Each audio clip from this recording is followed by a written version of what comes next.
ఈరోజు రైతుల సంక్షేమం కోసం వారిని చైతన్యపరచడానికి ఈరోజు రైతు వేదికలు మరి అన్నీ కూడా వెలవెలబోతున్నాయి.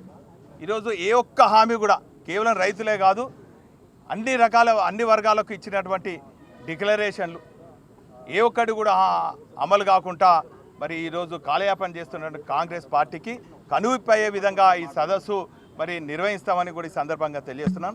ఈ సదస్సుకు సుమారు 13,000 దాకా ఉన్నటువంటి గ్రామాల నుంచి ఉమ్మడి వరంగల్ జిల్లాలో ఉన్నటువంటి అనేక గ్రామాల నుంచి మరి రైతు ప్రతినిధులు వచ్చి మరి కాంగ్రెస్ చేసినటువంటి మోసపూరిత వాగ్దానాలను అదేవిధంగా వారు పండించినటువంటి పంటను కూడా కొనుగోలు చేయకుండా బోనస్ పక్కకు పెట్టండి, వారు పండించిన మరి పంటను కూడా కొనుగోలు చేయకుండా కాలయాపన చేస్తున్న పరిస్థితులను మరి ఈ సదస్సు ద్వారా వాళ్ళందరూ కూడా మరి వారు మరి క్షేత్రస్థాయిలో ఎదుర్కొంటున్న సమస్యలను కూడా పార్టీ దృష్టి తీసుకొస్తారు.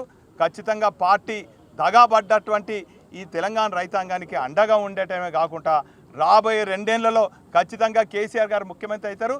ఖచ్చితంగా ఇప్పుడు విధ్వంసమైనటువంటి 2.5 ఏళ్లలో విధ్వంసమైనటువంటి తెలంగాణను పునర్నిర్మాణం కేసీఆర్ గారి నాయకత్వం చేస్తామన్నటువంటి విషయాన్ని కూడా ఈ సందర్భంగా తెలియజేసుకుంటూ మేము మరి సదస్సులు నిర్వహిస్తా అంటే సభాస్థలు ఇవ్వరు, కానీ పోటీగా సదస్సులు నిర్వహిస్తారు. మేము రైతు సదస్సు పెడితే రైతు మేళాలు అంటారు.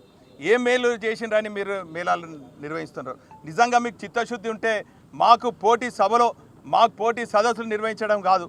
ఈరోజు మీకు చిత్తశుద్ధి ఉంటే ఈరోజు ప్రతిపక్ష పార్టీగా రైతులు ఎదుర్కొంటున్నటువంటి సమస్యలను మీ దృష్టికి తీసుకొస్తే ఆ సమస్యల పరిష్కారం కోసం మరి రైతులు పండించినటువంటి ధాన్యాన్ని కొనుగోలు చేసే విధంగా వారికి గిట్టుబాటు ధర ఇచ్చే విధంగా చేయాలి తప్ప ఈ పోటీ మేళాలు, పోటీ సదస్సులు, పోటీ సభలు పెట్టి ఈరోజు ప్రజల్లో ఒక డైవర్షన్ పాలిటిక్స్ చేస్తున్నటువంటి దీన్ని మరి తెలంగాణ రైతాంగం అంతా కూడా మరి తిప్పికొట్టే పరిస్థితి ఉన్నది.